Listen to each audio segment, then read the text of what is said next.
Halo teman-teman semua, Assalamualaikum warahmatullahi wabarakatuh. Hari ini hari Selasa tanggal 9 Juni 2020. Ya, aku masih di Istanbul. Istanbul panas sekali di luar, hampir 30 derajat.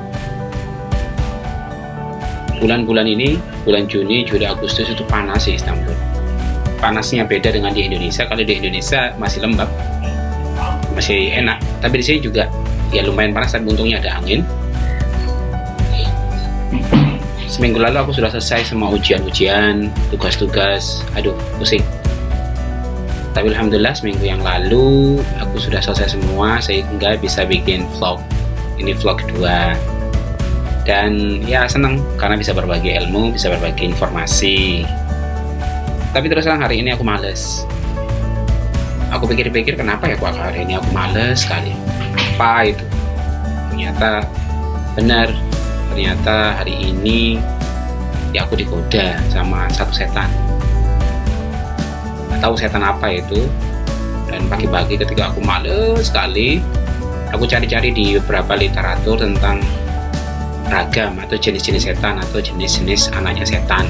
Nah, ternyata aku menemukan satu literatur bagus dan aku pengen sharing ke teman-teman tentang 9 macam anak setan dan tugas-tugasnya. Jadi ternyata setan itu juga punya tugas masing-masing, tugas untuk menggoda manusia pastinya. Setan anak keturunan iblis. Nggak tahu apakah teman-teman sudah dapat informasi ini atau belum, tapi anyway aku kepingin sharing informasi ini. Aku dapat tentang jenis-jenis setan, nama dan tugasnya itu di satu tulisan bagus, satu buku bagus, judulnya Nasoihul Ibad atau Nasihat bagi para hamba Allah, karangan ulama Nusantara kita, Senawawi Al-Bantani.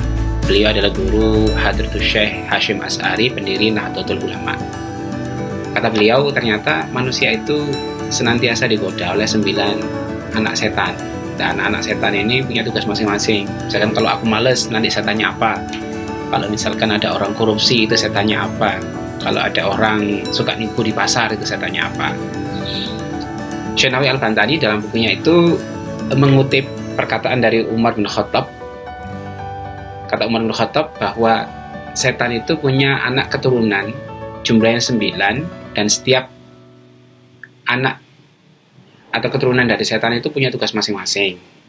Nah, di sini aku kepingin sharing informasi tentang anak keturunan setan dan tugas-tugasnya agar kita waspada, agar kita kalau males kita tahu, oh ya, nah ini pasti kita digoda sama setan ini.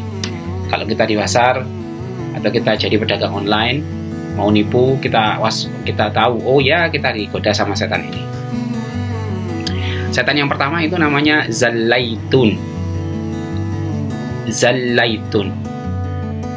Ini setan, sekali lagi namanya Zallaitun. Ini setan ini tugasnya di pasar. Nggoda-nggoda orang di pasar. Nggoda-nggoda pedagang untuk berbohong tentang kualitas barang. Makanya bagi para pedagang atau siapapun, sekarang kan sudah canggih online dan lain sebagainya.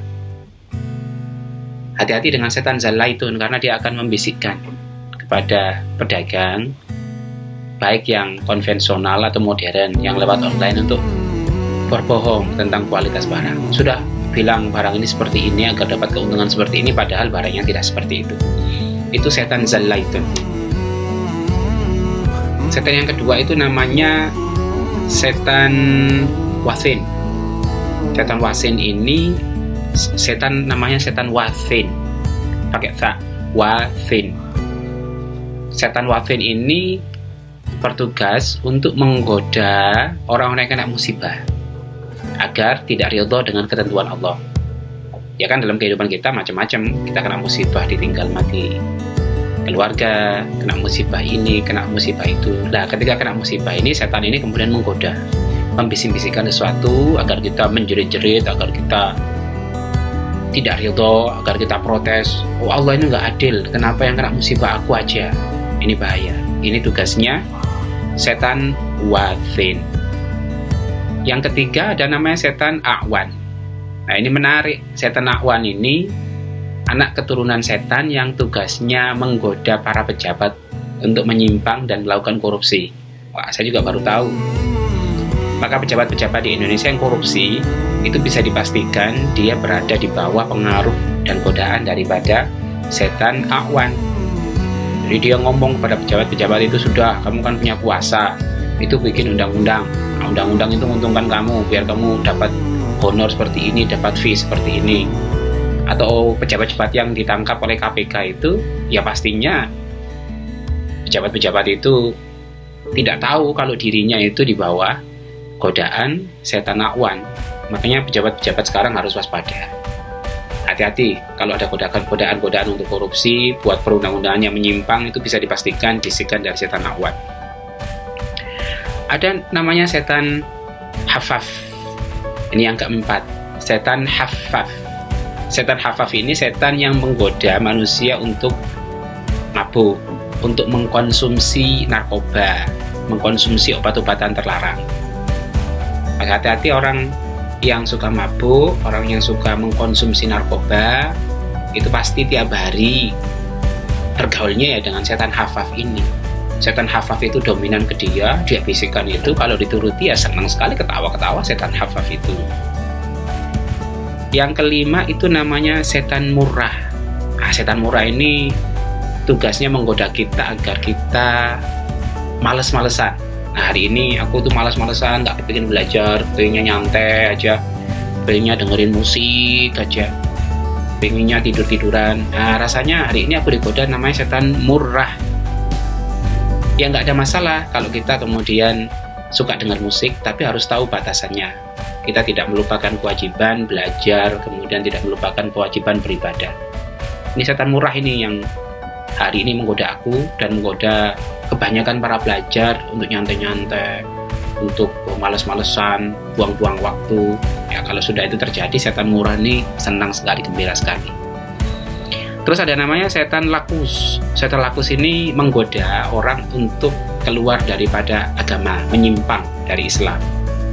Ini setan lakus. Kemudian ada lagi namanya setan masud. Setan yang menggoda orang untuk berbohong. Setan yang menggoda orang untuk menebarkan hoax.